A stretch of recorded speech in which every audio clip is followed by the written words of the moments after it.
오늘도 말씀으로 하루 시작하신 주님의 교회 성도님들 사랑하고 축복합니다. 말씀 붙들고 생명의 삶을 사시기 바랍니다. 하나님 말씀은 출애굽기 11장 1절에서 11절까지 말씀입니다. 출애굽기 11장입니다.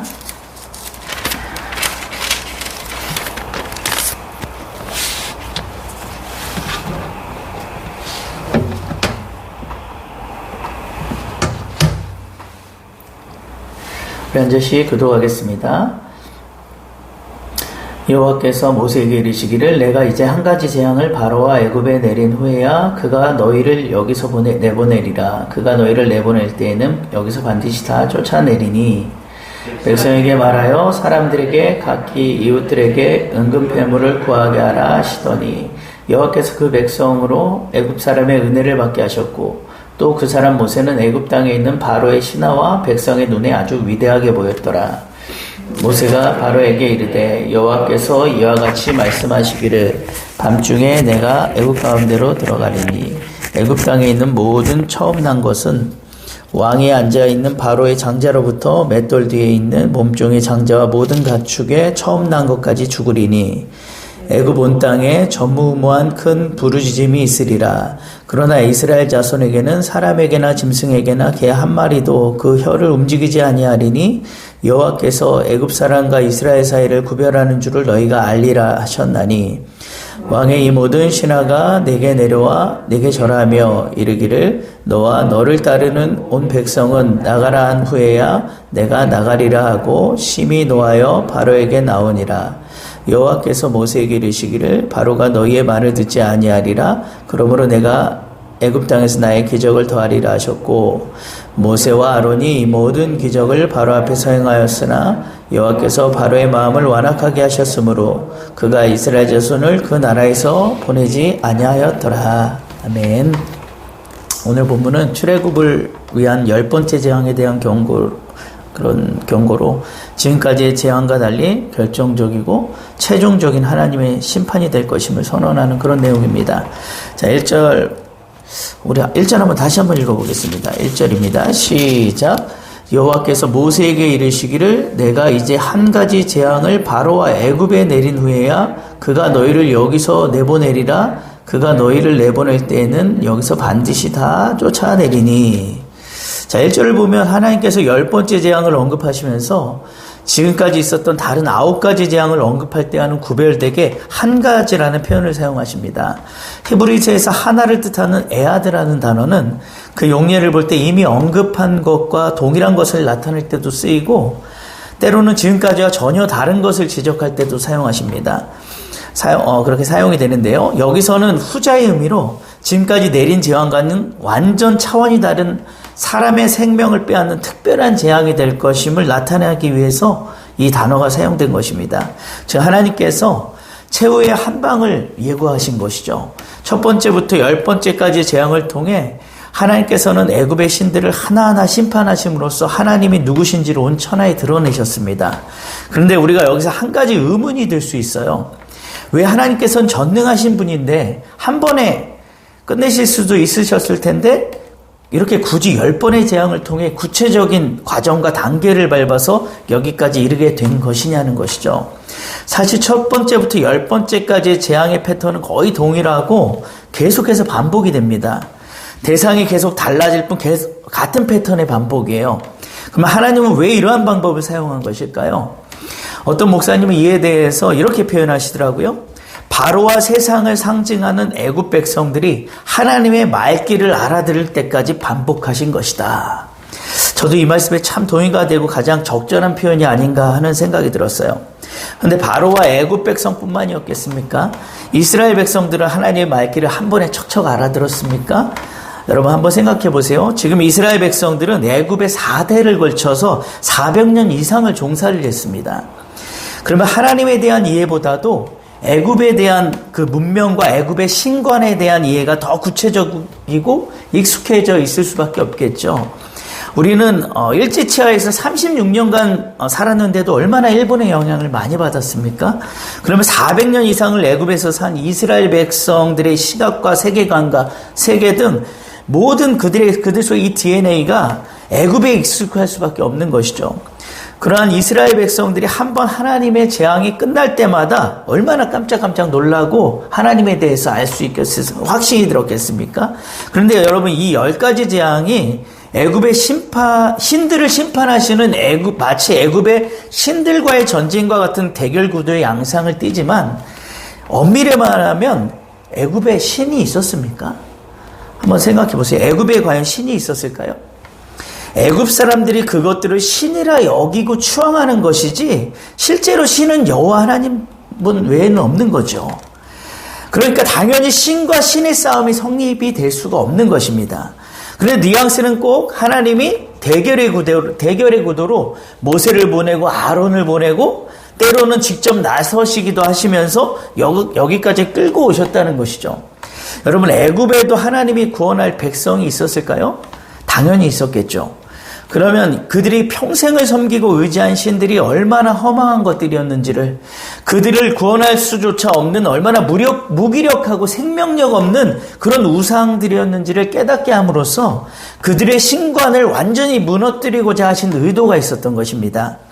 여러분, 우리가 출애굽기 하면 항상 떠오르는 핵심 주제가 뭐냐면 하나님이 애굽에서 이스라엘 백성들을 건지신 이 구원을 생각합니다. 물론 그것도 맞죠. 그러나 한 가지 중요한 핵심 주제는 지금까지 계속 새벽 예배 말씀을 통해서 주신 말씀처럼 하나님께서 한 번 승리하실 때마다 항상 강조하시는 그 포커스는 나는 여호와로라. 나는 여호와로라. 하나님께서 당신을 뭐 하신 것입니까? 자신을 계시하고 있다라는 것이죠. 하나님이 누구신지를 온천하에 계시하고 있는 겁니다.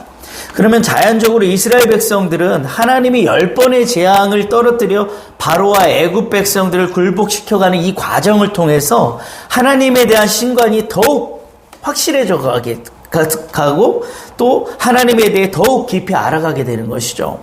여러분, 우리도 그렇지 않습니까? 때로는 우리가 인생의 고난을 겪으면서 하나님 도대체 왜 이렇게까지 하십니까? 라고 물을 때가 있지 않습니까? 그런 고난 없이도 하나님 잘 믿고 하나님에 대해 잘 알고 이해할 것 같은데 하나님은 꼭 이러한 고난의 과정을 겪게 하신다는 거예요. 그런 과정을 겪게 하신다는 것인데요. 그 고난의 과정을 통해서 하나님을 더 깊이 깨닫게 하시고 또 하나님과의 더욱 끈끈한 친밀감을 형성해 가신다는 것이죠. 하나님은 어둡고 고통스러운 이 과정들을 통해서 우리가 더욱 하나님에 대해 알고 하나님을 신뢰하도록 그렇게 가르치시고 우리의 신앙이 더 깊어지게 만드시는 것이에요. 그래서 우리가 신앙생활하는 핵심은 결국 내가 하나님을 얼마나 깊이 알아가고 있는가로 기결되는 것이 아닌가 하는 생각이 듭니다. 그래서 우리가 이 코로나 시대를 살고 있는 우리들은 더욱 하나님을 깊이 묵상하고 하나님을 바라봄으로써 오히려 자신을 성찰하고 하나님께로 나아갈 수 있는 기회로 삼아야 될 줄 믿습니다. 자, 이제 하나님께서 모세에게 이스라엘 백성으로 하여금 출애굽을 준비하면서 애굽 사람들에게 은금 패물을 구하게 하라고 하시죠. 우리가 2절 3절 한번 또 읽어보겠습니다. 2절 3절입니다. 시작. 백성에게 말하여 사람들에게 각기 이웃들에게 은금 패물을 구하게 하라 하시더니 여호와께서 그 백성으로 애굽 사람의 은혜를 받게 하셨고 또 그 사람 모세는 애굽 땅에 있는 바로의 신하와 백성의 눈에 아주 위대하게 보였더라. 자, 이것은 하나님께서 모세를 향해 이스라엘 백성이 이제 애굽을 떠날 때 빈손으로 나가지 아니하고 애굽 사람의 물품을 취하여 가리라고 하신 말씀을 성취하기 위함이었습니다. 이것은 또 하나님께서 이스라엘 백성이 애굽 사람들에게서 물품을 취할 수 있도록 역사하시겠다는 약속이기도 했죠. 자, 그래서 3절에 보면 하나님께서 이스라엘 백성으로 애굽 사람의 은혜를 받게 하셨다 이렇게 말하고 있습니다. 즉 애굽 사람들은 이스라엘 백성들의 요구에 저항하지 않고 순순히 패물을 내주었던 것입니다. 그러면 하나님께서는 왜 굳이 이스라엘 백성들로 하여금 애굽 사람들의 물품을 취하게 하신 것일까요? 자, 여기에는 한 3가지 정도 이유가 있습니다. 첫째는 하나님께서 애굽의 이 바로와 싸우셔서 승리하신 대가로 얻는 전리품의 성격이었어요. 즉 이스라엘 백성은 애굽 백성의 재물을 취함으로써 전쟁에서 승리한 하나님의 백성으로서의 감격과 기쁨을 맛볼 수 있었던 것이죠. 이처럼 이스라엘 백성이 하나님 안에서 누렸던 승리의 기쁨은 오늘날 우리 성도들이 그리스도 안에서 누리는 그 승리와 구원의 그 기쁨에 대한 예표가 되는 것입니다. 즉 우리는 우리의 구원을 위해서 스스로 사단과 싸운 적은 없지만 우리의 대장 되신 그리스도께서 사단과 싸워 승리하심으로 그 안에 있는 우리는 구원이라는 전리품을 거저 얻게 된 것이죠. 이스라엘 백성이 애굽 사람들의 물품을 취하기만 하면 되었듯이 우리도 그리스도 안에서 거저 얻게 된 구원을 소유하고 누리기만 하면 되는 것입니다. 오늘 하루도 이 구원의 기쁨을 충만히 누리는 복된 삶을 사시길 축복합니다. 자, 그리고 은근패물을 취하게 하신 이 두 번째 이유는요, 그동안 애굽에서 노예 생활하며 착취당한 것에 대한 보상이라고 할 수가 있습니다. 표면적으로는 애굽 백성들이 그들의 재앙의 원인이 된 이스라엘 백성들을 애굽 땅에서 속히 내보내기 위한 그런 이유가 있었죠. 그래서 거의 내쫓다시피 이들을 보내게 될 것이라고 말씀하시지 않습니까? 아무튼 이스라엘 백성들은 애굽 사람들에게서 은근패물을 취함으로써 그동안의 착취에 대한 보상을 일순간에 다 받게 된 것이에요. 이스라엘 백성들은 자신들이 애굽에서 노예 생활하면서 착취당한다고 생각했지만 하나님은 그들의 수고를 다 기억하고 계셨다가 그들의 출애굽 때에 애굽인들의 이 마음을 움직여서 이스라엘 백성들의 수고를 다 보상토록 하신 것이죠. 여러분, 하나님은요, 자기 백성의 모든 수고를 다 갚아주시는 분입니다. 그래서 우리가 하나님을 섬김으로 말미암아 또는 하나님의 말씀에 순종하는 삶을 삶으로 말미암아서 세상에서 불이익을 당하거나 또는 억울한 일을 당할 때 실망하거나 낙심할 필요가 없죠. 하나님은 우리의 모든 수고와 고통을 다 기억하시고 언젠가는 다 갚아주심으로 그것을 다 잊게 해주실 것이기 때문입니다. 그래서 다 지나놓고 보면은 하나님이 이래서 그러신 거구나 하고 깨닫게 되는 거죠. 이런 하나님을 신뢰하시고 복음송 가사, 이런 가사 있죠. 왜 나만 겪는 고난이냐고 불평하지 마세요. 앞으로 주님이 그 주실 축복을 미리 보면서 감사하세요. 이런 가사 있잖아요. 여러분들도 그 가사가 여러분의 고백 되시길 축복합니다. 자, 그리고 또 한 가지 은근패물을 취하게 하신 아주 중요한 이유가 있는데요. 앞에서 말씀드린 대로 하나님께서 이스라엘 백성들에게 풍부한 재물을 허락하신 것은 그들의 그동안의 수고에 대한 보상적 성격이 강했죠. 하지만 그것은 단지 보상적인 이유 때문만이 아니라 또 다른 아주 중요한 목적이 있었어요. 그것이 뭐냐면 후일에 이제 나중에 하나님의 임재의 상징적 처소인 성막을 만드는데 사용하도록 하기 위함이었어요. 이제 이들이 지금 준비하지 않으면 앞으로 이제 광야에 나가게 되는데 광야에서는 은금을 준비할 수가 없잖아요. 그렇기 때문에 지금 당장 아니면 준비할 수가 없는 거죠. 그리고 나중에 보면 이스라엘 백성들이 하나님께 요구하실 때 실제로 그들이 가지고 있던 이 폐물을 하나님께 이렇게 다 바치게 되는 것을 볼 수가 있습니다. 여러분, 하나님이 주신 재물은요, 우리의 노동의 수고에 대한 보상적 성격이 강하지만 또한 하나님의 일을 하기 위해 맡겨주신 것이라는 사실을 우리가 또한 기억해야 될 줄 믿습니다. 여러분에게 맡겨주신 이 재물들을 꼭 하나님의 나라 위에 지혜롭게 잘 사용하시는 분들이 되시길 바랍니다. 자, 그런데 하나님 그 준비를 누굴 통해 하게 하시죠? 애굽 사람들의 은혜를 받게 하심으로 준비하게 하셨다라는 거죠. 3절 또 후반부에 보면요, 그 사람 모세는 애굽 땅에 있는 바로의 신하와 백성의 눈에 아주 위대하게 보였다라고 말합니다. 사실 하나님이 하나하나 다 지시하시고 하나님이 다 이끌어 가신 것 아닙니까? 하나님이 하신 일이 아니면 어떻게 애굽 사람들이 그 은근 폐물을 다 내놓고 또 그들의 눈에 이 다 늙어서 노쇠한 그 노인네 애굽 그 모세를 그 할아버지를 위대하게 보이게 하겠습니까? 그래서 여러분, 우리가 때로는 세상에서 애매히 고난당하고 억울한 일 당해도요, 걱정할 필요가 없는 게 우리가 하나님만 바라보고 하나님께 순종만 하기만 하면 하나님은 그 원수 같은 자들로 하여금 다 은혜를 베풀게 만들고 또 그 비난하고 괴롭히고 힘들게 했던 자들로 하여금 오히려 인정할 수밖에 없는, 우리를 우러러보고 우리를 높이 볼 수밖에 없는 그런 반전을 만드신다는 거예요. 그래서 여러분이 원수 갚으려고 하실 필요가 없습니다. 여러분이 스스로 인정받으려고 또 위대해지려고 할 필요도 없습니다. 내가 하면 오히려 더 감정의 골만 깊어지고 그들에게 인정커녕 더 무시만 당하게 되죠. 자, 하나님이 갚아주셔야 풍성하고 또 하나님이 세워주셔야 진정 아름다운 영광이 되는 것입니다. 그러한 하나님을 늘 소망하시고 기대하시기를 축복합니다. 자, 그리고 하나님은요, 이스라엘에게는 이제 나갈 준비를 시키시고 바로에게는 이제 마지막 심판 예고를 전하세요. 우리 4절에서 7절까지 또 한번 읽어보겠습니다. 시작. 모세가 바로에게 이르되 여호와께서 이와 같이 말씀하시기를 밤중에 내가 애굽 가운데로 들어가리니 애굽 땅에 있는 모든 처음 난 것은 왕위에 앉아있는 바리의 장자로부터 맷돌 뒤에 있는 몸종의 장자와 모든 가축의 처음 난 것까지 죽으리니 애굽 온 땅에 전무후무한 큰 부르짖음이 있으리라. 그러나 이스라엘 자손에게는 사람에게나 짐승에게나 개 한 마리도 그 혀를 움직이지 아니하리니 여호와께서 애굽 사람과 이스라엘 사이를 구별하는 줄을 너희가 알리라 하셨나니. 아멘. 자, 이 말씀 보기만 해도 너무 감사하지 않습니까? 하나님의 백성들은 하나님이 친히 구별하신다는 거예요. 자, 이 선포대로 6월절 밤에 하나님께서는요, 애굽 가운데 이제 임재하셔서 애굽의 모든 처음 난 것들을 치셨고, 그로 인해 애굽에는 큰 호국이 있게 되었죠. 하지만 이스라엘 백성들은 머리털 하나 상하지 아니했을 뿐만 아니라 장자 재앙으로 말미암아 애굽에서 해방을 맞이할 수 있었던 거죠.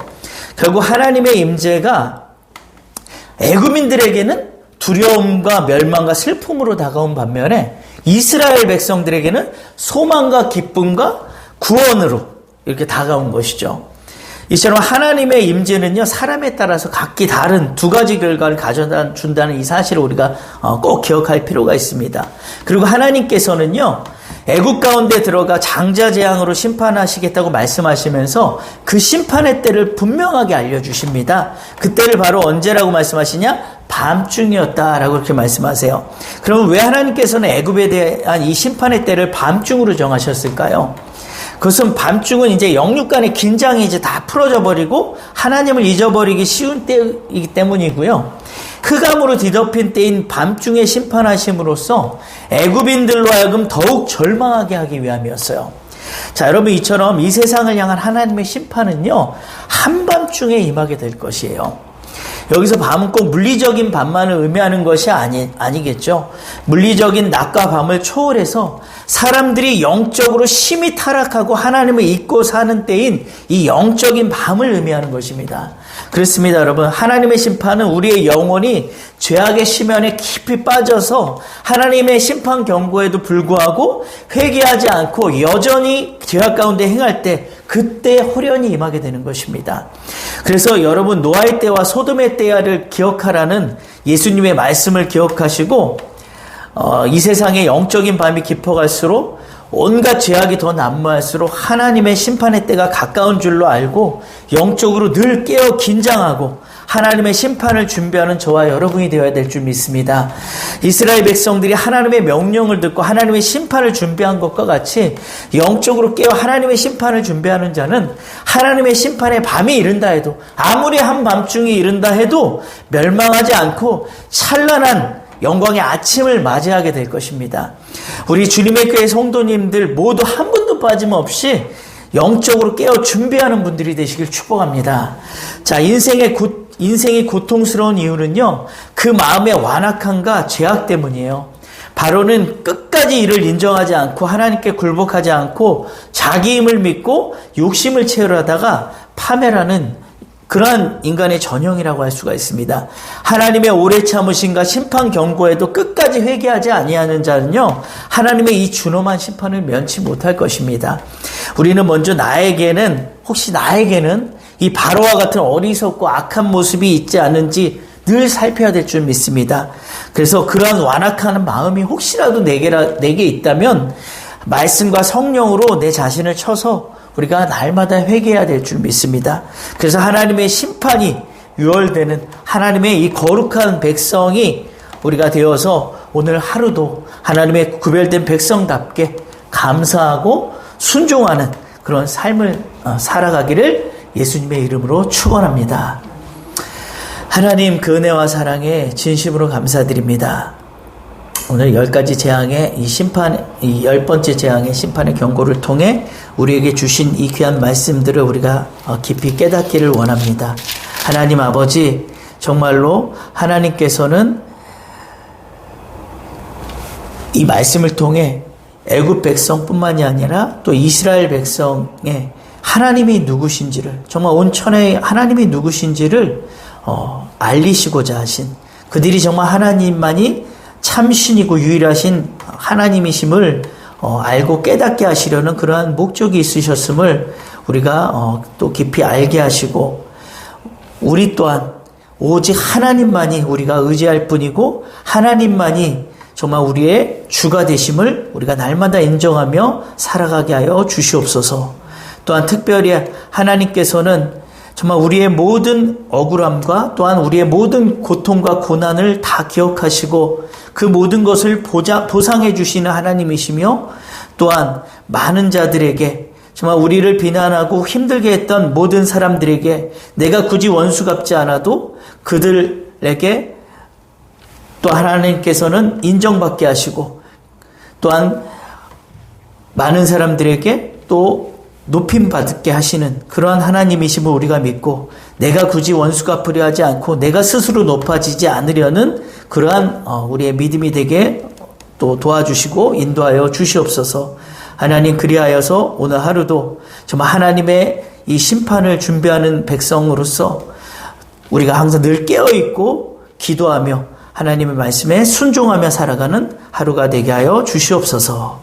오늘 하루도 오직 하나님만을 바라보며 이 애굽의 이 열 번째까지 이 모든 재앙들이 무엇을 의미하는지를 깊이 깨닫는 하루 되게 하시고, 하나님 그 말씀으로 나 자신을 좀 바라볼 수 있는 그러한 은혜가 있게 하여 주시옵소서.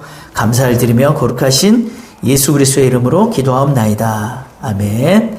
자, 우리 받은 말씀 붙들고 기도함으로 나아가시겠습니다. 하나님